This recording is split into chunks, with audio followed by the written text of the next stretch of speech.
L'implant EVO-ICL, actualisation des données.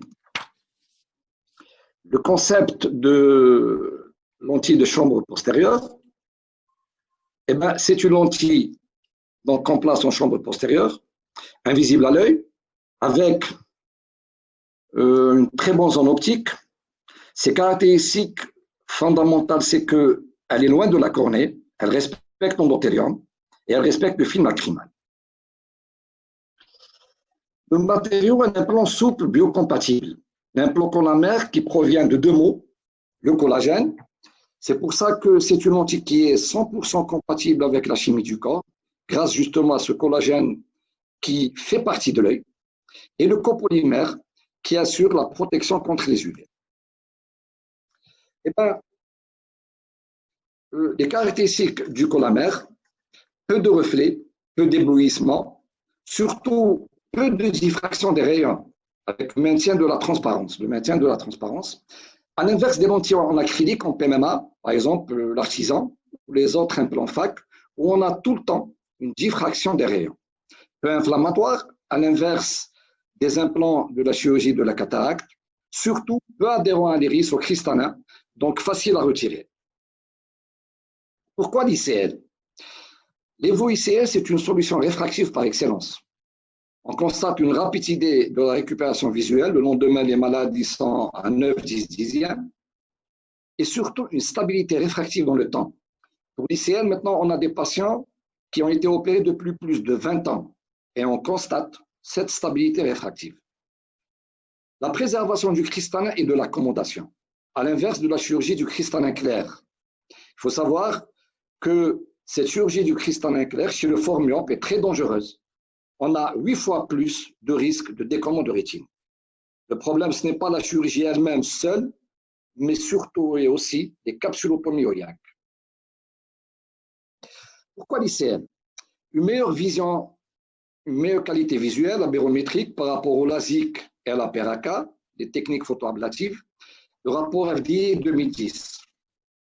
Excellent résultat réfractif. Il faut savoir que dans plus de 70% des cas, on a un gain de 1 à 2 lignes de la meilleure acuité visuelle en préopératoire. Indice de satisfaction des patients qui est avoisine des 99%. C'est très important. On a cette étude 2018 de Parker et Moya sur 1542 patients interrogés, 84,4% referaient à nouveau la chirurgie EVO-ICL. C'est l'indice le plus élevé en chirurgie réfractive. Un implant à large indication, traitement de choix des fortes amétropies, la forte myopie, la myopie maladie comme on dit, c'est la meilleure indication pour des myopies de plus de -8, l'hypermétropie et avec ou sans astigmatisme.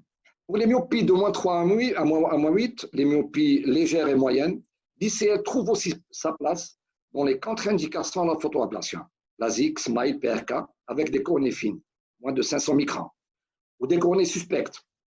On a constaté que, on a revu au niveau de la clinique les topographies faites sur une durée de 5 ans, et on a retrouvé que plus de 35% des cas, c'est plus du tiers, des patients qui avaient des cornées suspectes, et là, l'ICL trouve toute sa place. Une autre indication excellente, le kératocone, bien sûr stabilisé et après anneau intracornéen. Là, c'est une très bonne indication pour l'ICL torique.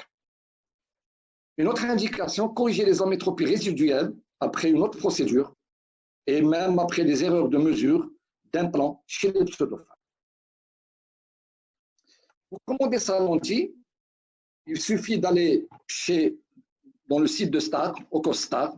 Vous avez cette fiche à remplir, toutes les informations de mesure de vos patients. Vous allez envoyer chez Star et instantanément, vous allez recevoir sur votre portable cette notification qui va vous réserver votre lentille. Là, c'est un implant torique que j'ai commandé et que j'ai mis en place chez la patiente. Il faut savoir que pour les implants toriques, vous allez avoir de chez Star ce schéma que vous allez utiliser en par opératoire Il faut savoir aussi que le cylindre pour les implants toriques ICL, il est compris dans la lentille. Soit vous aurez un cylindre sur l'axe 0,180, ou bien il faudra juste une petite manipulation, le tourner juste un petit peu. Généralement, ça ne doit pas dépasser les 18 degrés. Donc, c'était un ICL de -6 avec un cylindre de +2. Et en post-opératoire, on se retrouve à 10 dixièmes avec une sphère de -0,50 et un cylindre de -0,50. Une patiente que j'ai opérée pendant ce mois-ci, ce mois passé du Ramadan, un cylindre de une sphère de -8,50, un cylindre de +2,50. Et en post-opératoire, on se retrouve avec une sphère de -0,25 et un cylindre de -0,75. Je suis à plus de 50 ICL toriques implantés. Ce que je peux dire, c'est que le torique nous apporte un plus, un grand plus en matière de sphère, mais surtout en matière de cylindre. Il s'agit de sujets jeunes qui sont très demandeurs et ils cherchent tout le temps la supravision.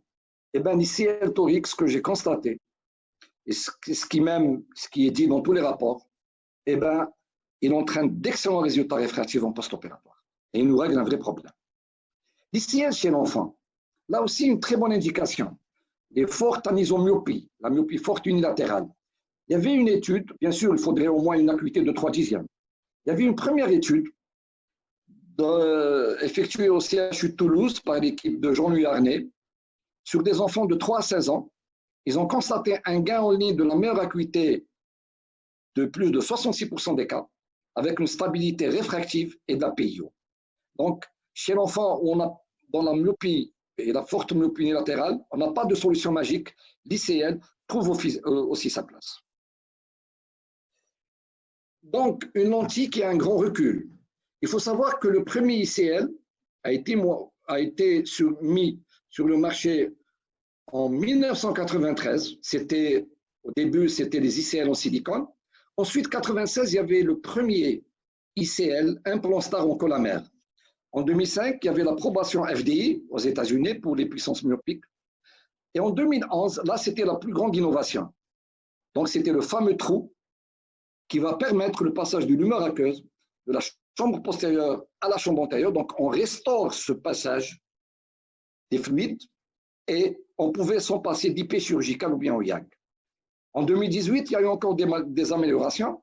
C'était la version V5, l'Evo Plus, avec une augmentation de la zone optique, surtout chez les formes myopes, des myopies généralement de -11, de -12, et en vision mésopique, une lentille qu'on a agrandie en matière de diamètre et on avait une meilleure vision. Donc, l'ICL, ce n'est pas une lentille qui date de 1 de 2 années. On a plus de 25 ans de recul pour la lentille et plus de 22 ans de recul pour le matériau. La zone optique. On a comparé, comme sur ce graphique, les zones optiques de l'ICL avec les techniques photoablatives. Et bien pour l'ICL, on peut aller à des zones optiques quand même assez intéressantes, jusqu'à 7,4 mm en cornée plane. C'est des zones optiques efficaces. Or que pour le LASIK, on est à peine à 5,2 mm. Donc, qualité de vision meilleure, surtout la nuit. Et comme ça a été bien dit, le patient voit mieux avec son ICL qu'avec son LASIK. L'ICL aussi, une chirurgie réversible. Là, c'est un nouveau concept en chirurgie réfractive. Vous faites une PRK, un smile, eh bien, vous ne pouvez pas faire marche arrière. Ce n'est pas le cas de l'ICL. Là, c'est une patiente que j'ai opérée et on a dû changer sa lentille dans un but réfractif, dans le même temps opératoire. C'est très intéressant. Beaucoup de viscoélastique, on luxe doucement la lentille. Bien sûr, le geste doit être précis, simple, sans toucher ni à la cornée ni à la cristalloïde. La lentille vient toute seule. Et c'est l'effet du colamère qui se plisse rapidement et on a gardé la même incision. Dans le même temps opératoire, on remet du viscoélastique, on gonfle bien sa chambre et on injecte la nouvelle lentille.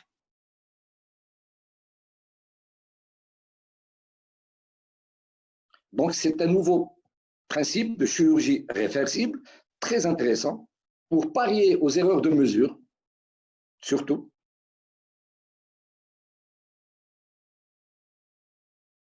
Et c'est très intéressant le jour où ces malades opérés d'ICL feront leur cataracte, on va garder le bénéfice des petites incisions pendant la chirurgie de la cataracte.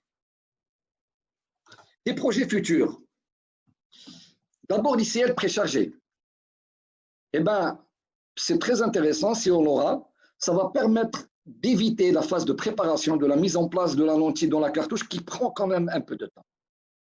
Un autre projet qui est très intéressant, en principe, c'est annoncé pour la fin de l'année 2020, c'est la lentille EVO qui va compenser la presbytie. Là aussi, c'est très intéressant pour des sujets de 45-55 ans, où on va régler le problème de la vision de loin et celui de la vision de près. Les critères d'inclusion, c'est une question qui est très importante. D'abord, les contre-indications au LASIK, au SMILE, à la PRK, comme on a vu. L'intolérance aux lentilles de contact, une très bonne indication. L'âge, à partir de 20 ans. Mais personnellement, je prends plus un peu de temps. C'est des sujets jeunes qui viennent, qui veulent vous forcer la main, qui sont là, ils demandent une solution. Eh bien, il faut les laisser patienter. On recherche cette réfraction stable. Bon, on peut gagner quand même un petit peu, refaire ses bilans et faire un geste définitif.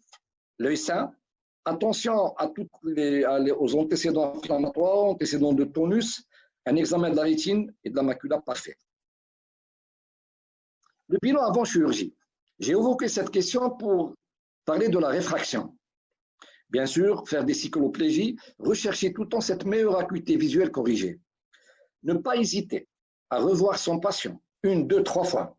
Faire à chaque fois une nouvelle réfraction. Il faut savoir que la lentille EVO ICL que vous allez avoir de chez SPA, elle dépendra de votre réfraction et c'est votre responsabilité.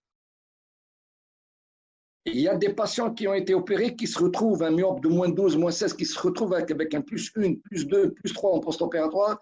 Un myope ne pourra jamais le supporter. Donc, soyez patient, refaites votre réfraction et donnez la bonne réfraction. Bon, les données des topographes, pentacam, obscan, kératométrie, pachymétrie, chambre antérieure pour les implants FAC, elle doit être supérieure à 2,8, l'angle, le blanc à blanc. La microscopie spéculaire, pas uniquement le nombre de cellules qui doit dépasser les 2022, mais surtout la morphologie aussi cellulaire, surtout pour les cellules hexagonales. La biométrie, là aussi, j'insiste, faire très attention. Dans le bilan préopératoire de votre patient, mettez un calcul d'implant. Le jour où ce patient fera sa cataracte, eh bien, vous aurez ces valeurs-là. Il faut savoir que pour les implants, pour les patients opérés d'implants FAC, et si jamais ils vont être opérés de leur cataracte, il n'y a aucune formule qui peut vous donner un calcul exact de l'implant cristallin. Donc, il faut avoir ce document. Bien sûr, bilan rétine OCT. La cataracte secondaire, là c'est le grand débat. Y a-t-il une cataracte avec ICL? Mythe ou réalité? Bien sûr, elle était plus fréquente avec les premières générations d'ICL, de V1, V3. Mais STAAR a développé les choses avec des nouvelles générations d'EVO, EVO+. Il y a eu surtout une amélioration du design de la lentille. C'est ce qu'on voit. Il y a un meilleur emplacement de la lentille qui respecte le vaulting avec une restauration du courant aqueux plus naturelle de l'humeur aqueuse. Maintenant, pour mieux définir les choses, on a de nouvelles études. Le docteur Mark Parker a fait une recherche documentaire à l'aide de PubMed et il a rassemblé des données issues de 67 rapports précliniques et cliniques jusqu'en octobre 2018, donc jusqu'à récemment. Et pratiquement pour les méta-analyses, on a plus de 14 papiers. Revus dans la littérature, on a 67 papiers, c'est assez important dans 10 pays d'Europe, en Asie, en Amérique latine et au Moyen-Orient. Là, pour juger un implant ou une technique, il faut avoir quand même des études qui sont bien menées, bien codifiées. Une étude présentée par Mark Parker dans le Clinical Ophthalmology sur plus de 4000 malades, 4185 patients, avec un recul de 5 ans et on est à 0% cataracte. Maintenant, on parle de 0% cataracte avec les ICL. Bon, il n'y a pas eu aussi de dispersion pigmentaire et on était appelé à faire une deuxième chirurgie dans 0,47%. Le problème du sizing. C'est une difficulté majeure, la détermination du diamètre précis de l'implant, par sizing sur mesure. La mesure du blanc à blanc, elle est capitale, elle est difficile. Eh bien, si l'ICL est petit, il va se rapprocher du cristallin.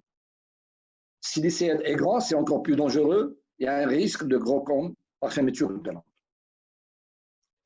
La vraie mesure du sulcus à sulcus, elle se fait en arrière de l'iris grâce à l'UBM. Et il y a même un module, le STS-UBM, qui va mesurer ce vaulting, qui est la distance entre l'implant et la cristalloïde antérieure, qui doit être entre 250 et 750 microns. Il donne même un simulateur d'ICL. Il aide à prendre des décisions pour placer sa lentille avec un suivi post-opératoire. Donc, c'est des modules quand même qui sont très intéressants. La perte des cellules endothéliales.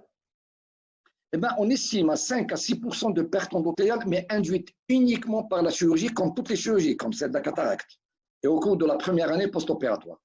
Ensuite, et les études le prouvent, on a constaté que les pertes des cellules endothéliales deviennent physiologiques. Parmi ces études, en 2016, Shimizu, sur 32 yeux, un papier qui est très intéressant d'Alfonso, sur 147 yeux, pendant 5 ans, et les deux rapports rapportent un changement non significatif du niveau de référence des cellules endothéliales à 5 ans.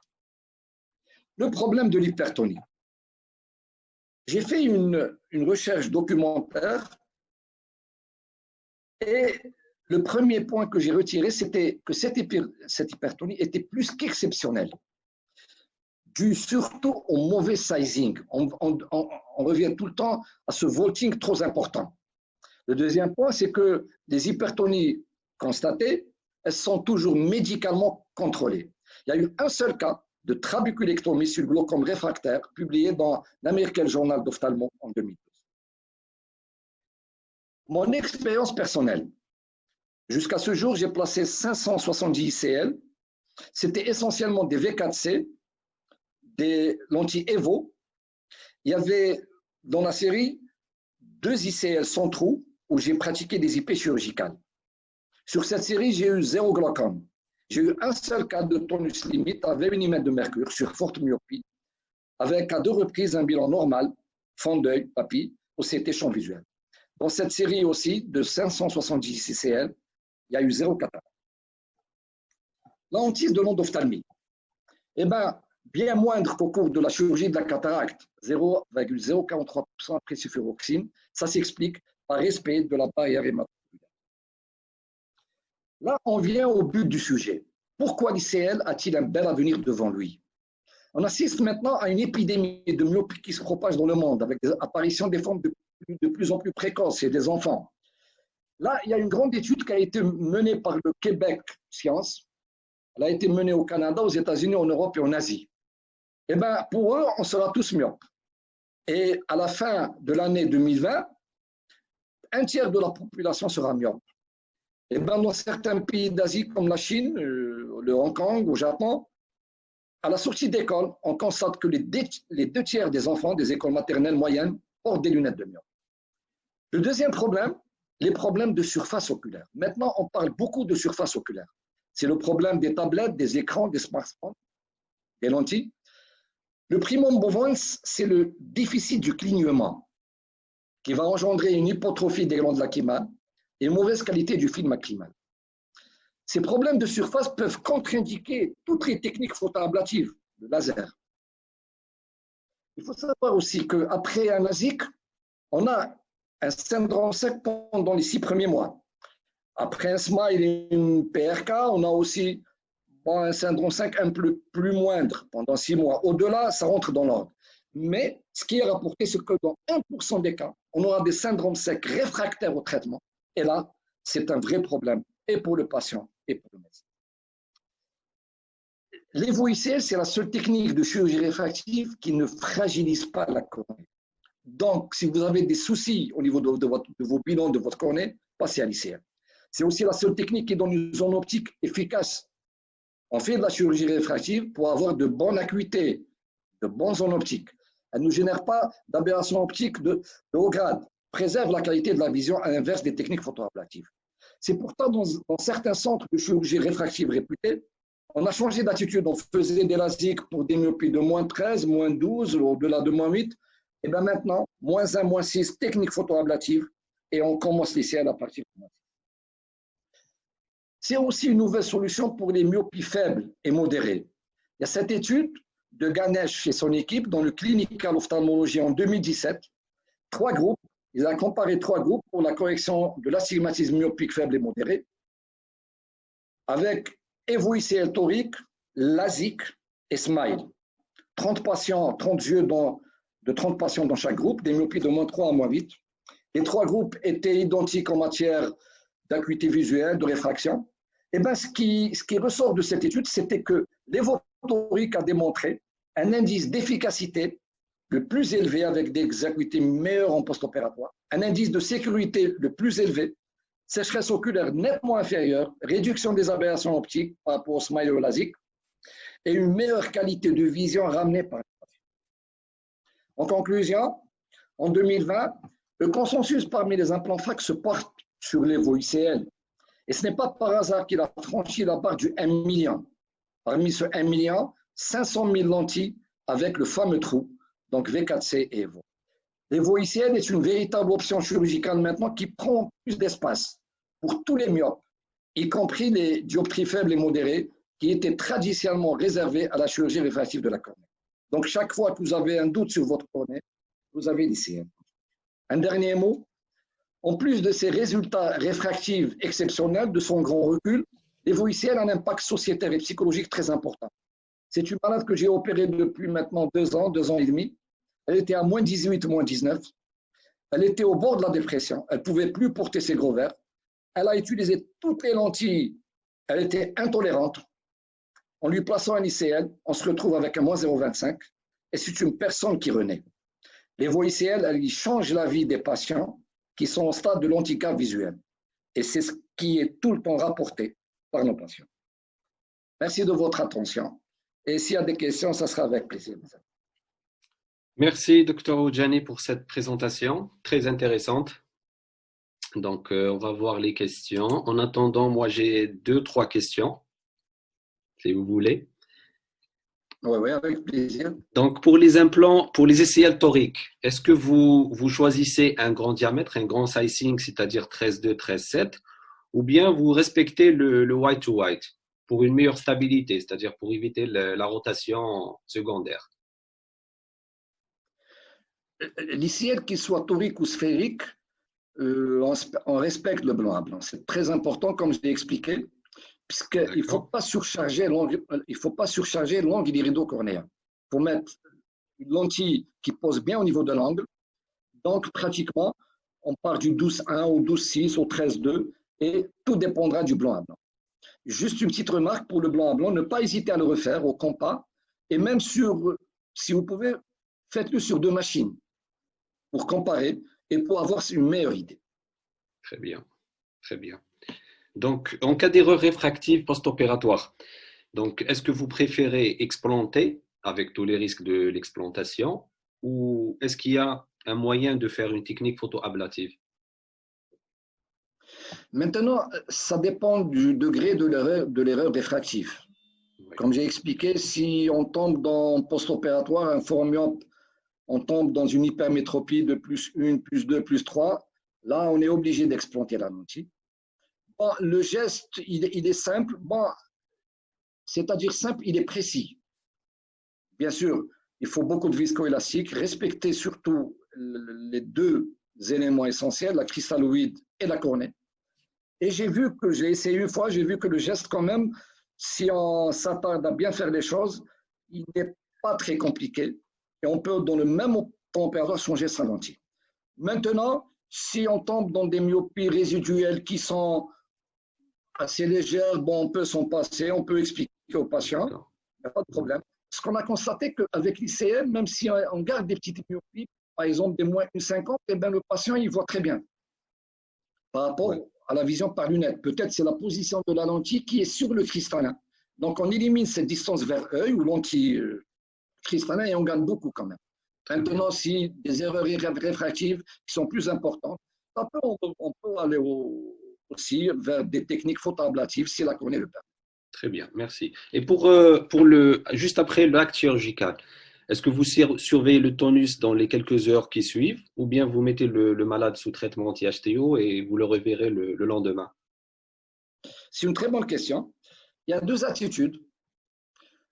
Si on peut garder le malade à notre niveau, 4 heures à 6 heures après, on peut reprendre le revoir d'examen à la lampe, ensuite avec prendre le tonus au jet d'air, c'est pour avoir sa petite idée. Nous, ce qu'on a adopté à la clinique, c'est qu'on met d'emblée le malade sous diapos, donc un comprimé avant l'acte, un comprimé juste après, un comprimé le soir. Ensuite, pendant les 3 premiers jours, on revoit le malade le lendemain et on n'a pas eu de problème particulier. Donc, les deux attitudes, on se valent. Parfait. Donc, ma dernière question, Bien votre sûr, expérience. Oui, allez-y. Je rajoute une chose. Pourquoi on a adopté la deuxième attitude? C'est que, personnellement, je préfère respecter le délai des 8 heures, quand même, pour laisser l'incision se faire sa cicatrisation, revoir juste enlever un pansement 4 heures après, c'est-à-dire un petit peu, c'est déroger à cette règle. Donc, il faut penser aussi tonus, mais il faut penser aussi infection et prendre ses précautions. Très bien. Donc, ma dernière question sur votre expérience personnelle, SCL et enfants. Est-ce que vous avez implanté des enfants? Je n'ai pas encore implanté des enfants, mais je pense qu'il faut y aller. Qu'il faut y aller, surtout chez des. On a une série quand même d'enfants qui nous ont été adressés. Je pense qu'il faut commencer, parce que pratiquement chez l'enfant, vous avez un enfant de 15 ans, de 14 ans, qui a moins 15 en myopie latérale. Donc, c'est la seule solution. Reste même maintenant calculer quelle est la lentille qu'on va mettre le mieux, respecter l'évolution du globe oculaire plus tard. Là, c'est des questions qu'on doit trancher aussi. Très bien, merci beaucoup. Donc, je vais juste voir les questions des confrères. Okay. Donc, voilà. Donc, est-ce que réfraction subjective ou objective après skiascopie? Oui, généralement, on commence par des réfractions sous skia pour avoir un petit peu sa petite idée, éliminer l'accommodation. Mais ensuite, on se base surtout de la meilleure acuité visuelle corrigée. Et ne pas hésiter à revoir le malade en 2-3 consultations. Et on constate quand même des variations. Donc, essayez d'envoyer à STAR votre meilleure acuité visuelle corrigée, dont va dépendre la puissance que vous allez avoir de votre lentille. Très bien. Donc, une autre question sur la fiabilité du pentacam pour la mesure du blanc à blanc. Donc, généralement, donc, il donne des 12 mm, alors que c'est exceptionnel qu'il donne 13 mm. Est-ce vrai c'est-à-dire, autrement dit, le meilleur moyen de mesure du blanc à blanc? Moi, dans ma série, ce que j'ai constaté au cours des congrès à l'étranger, on a discuté avec pas mal la dernière fois, en septembre, on était dans la réunion mondiale de STAR, c'était les experts mondiaux à Paris. Et ben, j'ai discuté avec eux et j'ai constaté que chez nous, on avait des diamètres de lentilles qui étaient un peu plus petits. On était surtout à 12,6 et parfois des 12,1. Eux, ils plaçaient plus des 13,2. Je ne sais pas si c'est la morphologie du patient maghrébin qui fait ça, mais le conseil que je donne, essayez d'aller sur le pentacam, quand même, il est très fiable. Prenez aussi votre blanc à blanc au compas. Ce n'est pas le blanc à blanc, c'est le gris à gris. Et si vous pouvez encore le refaire, nous, on a aussi l'Alscan de Nedec qui est très bien. Si vous pouvez encore le prendre sur une autre machine, ça serait bien. Et là, vous aurez votre petite idée. Très bien. Donc, une autre question. En cas de cataracte, est-ce que vous faites l'explantation et la chirurgie de la cataracte en même temps ou bien en différé?